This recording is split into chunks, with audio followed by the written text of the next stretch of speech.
Hi friends good morning. बहुत बड़ कथा कम आसब।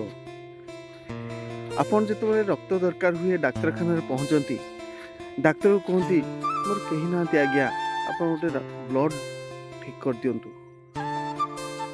आप जो गोटे किसी क्रिटिकल केस थाए आप वकिल पाखु जाती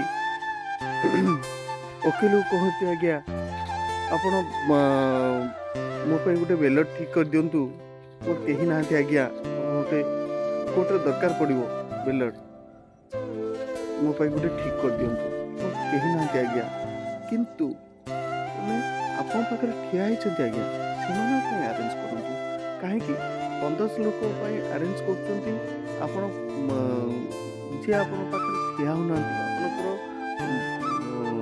कम आसुना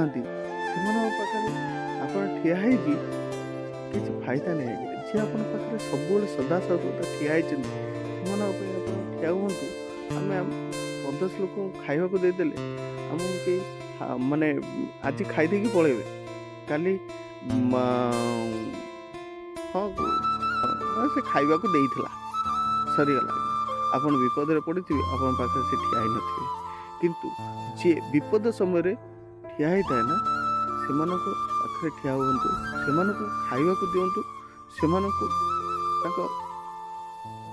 पाखरे पदे हस कदा कहतु से आत्मा शांति हो आज्ञा। जदि आपको वीडियोटी खराब लगी है क्षमा करदेवे आज्ञा।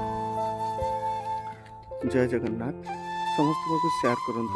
Thank you.